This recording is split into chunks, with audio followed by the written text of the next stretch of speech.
Bienvenue à toutes et à tous dans cet épisode de la Minute Agile. J'ai un plaisir aujourd'hui en fait de vous présenter un modèle qui m'est cher et bien entendu tous les modèles sont faux, certains sont utiles mais particulièrement celui-là. Alors l'épisode d'aujourd'hui consiste à parler du modèle de Patrick Lencioni. Je ne sais pas si je le prononce correctement. En tout cas, il nous parle d'équipe, il nous parle de confiance, il nous parle d'optimiser des équipes. Alors, dans le livre initial, il parle de dysfonctionnement, de Five Dysfunction of Teams, et de manière très fluide, très narrative, permet en fait de comprendre, et il permet au lecteur de voyager via ce modèle-là et de comprendre en fait les tenants et les aboutissants de ce modèle.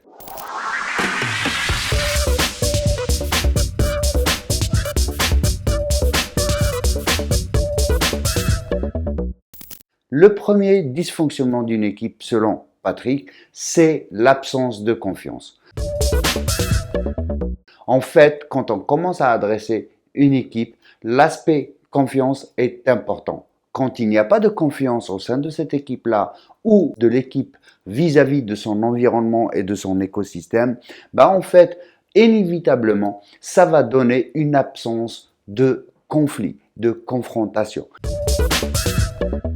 Et en fait, effectivement, quand on parle de conflit, en général, on pense à des mauvaises vibes, à des mauvaises choses, sauf que ce n'est pas vrai.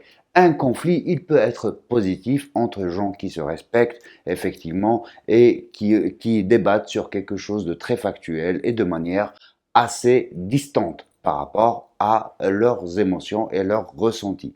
Donc, si on est dans cette absence de conflit, pourquoi? Parce qu'il y a une absence de confiance. Puisqu'on n'a pas confiance en l'autre, donc on ne peut pas s'ouvrir, on ne peut pas dire les choses telles qu'elles sont. Et quand il n'y a pas de conflit positif, constructif, de débats intéressants qui vont ramener une équipe à élever le débat vers quelque chose de plus positif, qu'est-ce qui se passe? En fait, on a un manque d'engagement. Donc en fait, c'est une cascade. On a un manque de confiance, on a un manque de conflits, les conflits sont absents et du coup, ça résulte dans un manque d'engagement. Les individus, au-delà de l'engagement, alors c'est marrant parce que quand on parle d'engagement, on a toujours tendance enfin toujours, je fais une supposition, on a tendance à penser entre un manager et un manager. Mais l'engagement, il peut aussi être mutuel au sein d'une équipe. Je suis engagé vis-à-vis de mon coéquipier. Et comme je n'ai pas pu dire les choses parce que je ne me sens pas en confiance, du coup, je ne me sens pas engagé. Et qu'est-ce qui se passe quand on n'est pas engagé? C'est le troisième dysfonctionnement. Ça nous donne en fait le quatrième dysfonctionnement. Il s'agit d'un manque de responsabilisation. Je ne me sens pas responsable dans cette équipe-là. Donc je peux effectivement être quelqu'un d'engagé, être quelqu'un qui d'habitude porte les sujets, les faits, mais comme je n'ai pas pu me sentir en confiance, je n'ai pas pu avoir des débats constructifs, je ne me sens pas engagé et je ne me sens pas responsable. Et les quatre dysfonctionnements ramènent au dysfonctionnement ultime. Le dysfonctionnement ultime, c'est l'inattention au résultat.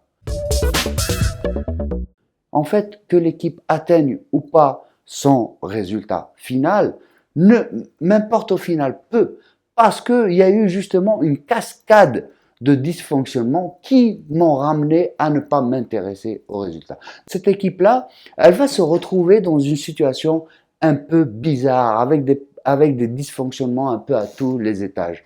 Donc, Patrick Lencioni, avec son livre, nous donne certaines clés de lecture à tous ceux qui sont intéressés justement par cette notion d'équipe et par améliorer la cohésion au sein des équipes. Alors maintenant, je vais juste proposer un amendement à ce modèle-là que j'ai pu proposer dans un meet-up, spécialement consacré aux Five Dysfunctional Teams. Moi, je rajouterais un premier dysfonctionnement avant même la confiance et je parlerai des motivations intrinsèques. Quand on parle d'une équipe en général, Là, effectivement, on a parlé de cohésion.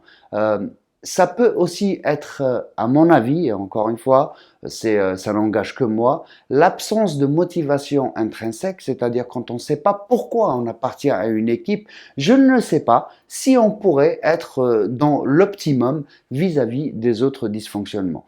Donc voilà, je n'ai pas la prétention d'inventer un modèle, je dirais juste que le modèle de Patrick Lencioni, je rajouterais une brique avant la confiance et ça toucherait à la motivation intrinsèque et pourquoi j'appartiens à cette équipe-là, quel est son sens, quel est l'objectif à atteindre, qu'est-ce que nous voulons atteindre de manière collégiale et collective. Voilà, la Minute Agile, c'est fini pour aujourd'hui. Je vous invite à balancer vos commentaires, vos questions. Je prendrai un plaisir énorme à y répondre. C'est juste en bas.